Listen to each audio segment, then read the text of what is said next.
আসসালামু আলাইকুম রহমতুল্লাহ। আশা করি সবাই ভালো আছেন। আজকে আমরা সরকারি তৃতীয় ও চতুর্থ শ্রেণীর চাকরির গণিত বিষয়ে কিভাবে প্রস্তুতিটি শুরু করা যায় এবং সেটা কিভাবে অধিক ফলপ্রসূ আকারে আমরা আগাতে পারি সেই বিষয়টি নিয়ে কথা বলবো। প্রথমেই আমরা প্রশ্ন সমাধানে চলে যাব। আমরা ইতিমধ্যে সরকারি তৃতীয় ও চতুর্থ শ্রেণীর চাকরির বিগত বছরের প্রশ্নের যে গাইডটি আছে সেখান থেকে ইতিমধ্যে বাকি সমস্ত বিষয় আমরা সমাধান করে ফেলছি এবং গণিতের লেখাগুলো যেহেতু বিভিন্ন, সুতরাং এখানে আপনার কষ্টটা অনেকটাই কমে যাবে। একেবারে বলা যায় আগে থেকে 4 ভাগে 1 ভাগে চলে এসছে।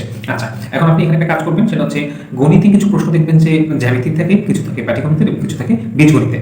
আচ্ছা, তো আপনি যখনই এই প্রশ্নগুলো সমাধান করতে যাবেন দেখবেন যে অবশ্যই প্রশ্নগুলো লিখিত প্রশ্ন।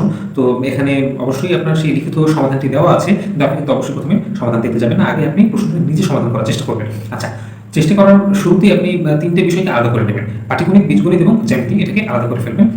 আমি আশা করি যে যেহেতু অলরেডি আপনারা ইন্টার করেছেন এবং অবশ্যই ক্লাস 8 পর্যন্ত আপনার ম্যাথমেটিক্স এই বিষয়টি ছিল, এবং আপনি এখানে জ্যামিতির প্রশ্নগুলো দেখলে কিন্তু সহজেই বুঝতে পারার কথা, যেহেতু সমাধানগুলো পড়লেই কিছু টার্ম থাকে, সেই টার্মগুলো দেখে আপনি কিন্তু বুঝে ফেলবেন। আচ্ছা, আপনি যখন সেগুলো সমাধান করতে শুরু করবেন, প্রথমে শুধু সবগুলো প্রশ্ন দেখে আপনি সেখান থেকে পাটিগণিতটাকে একটু ভিন্নভাবে মার্কিং করুন, কোনো রং হোক বা অন্য কোনোভাবে সেটাকে মার্ক করুন, এবং বীজগণিতটাকে আলাদা এবং জ্যামিতিটাকে আলাদা, প্রতিটি প্রশ্ন আপনি এইভাবে করে মার্ক করে চলে যাবেন। এরকম করে আপনি প্রশ্নগুলো সমাধান করতে করতে একেবারে শেষ পর্যন্ত যাবেন এই গাইডের।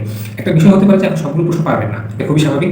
তো আপনি যেটা পারবেন না সেটা কিন্তু অবশ্যই একটু ভিন্নভাবে আলাদাভাবে মার্ক করে রাখতে হবে, যাতে করে ভবিষ্যতে আপনি এই দ্বিতীয়বার যখন পড়বেন, তৃতীয়বার চতুর্থবার, তখন যেন এই যে প্রশ্নটি আপনি পাচ্ছেন না বা পারেননি প্রথমে, সেই বিষয়টা যেন আপনার বেশিভাবে নজর কাড়ে, এবং যেটা আপনি পেরেছেন সেটা যেন অন্যভাবে আপনার দৃষ্টিতে থাকে। আচ্ছা, তাহলে কি হবে যে প্রথমবারে আপনি সবগুলো প্রশ্ন সমাধান করবেন। প্রথমে আপনি নিচে চেষ্টা করবেন, না পারলে এরপরে আপনি সমাধানটা দেখে চেষ্টা করবেন। কিছু প্রশ্ন থাকবে যে আপনি দেখেই পাচ্ছেন, ফাইন। কিছু প্রশ্ন থাকবে যে আপনি পাচ্ছেন না, কিন্তু সমাধানটা থেকে একটু হেল্প পেলে আপনি পেরে গেছেন, ভালো, এটা একরকম। আর একটা কিছু প্রশ্ন থাকবে যে প্রশ্নগুলো আপনি সমাধান দেখেও বুঝবেন না, বা সমাধান দেখেও সেগুলো সমাধান করা বা আত্মস্থ করা আপনার পক্ষে সম্ভব হবে না, সেগুলো কিন্তু বিশেষভাবে মার্কিং করে রাখতে হবে। আচ্ছা, তাহলে এভাবে করে আপনি সম্পূর্ণ গণিতের যে প্রশ্নগুলো আছে বিগত বছর, সেই প্রশ্নগুলো আপনি সমাধান করে ফেলেন, এবং সেখানে একটা আলাদা মার্কিং রইল, 3টি বিষয়ে আলাদা আলাদা মার্কিং সেখানে আছে।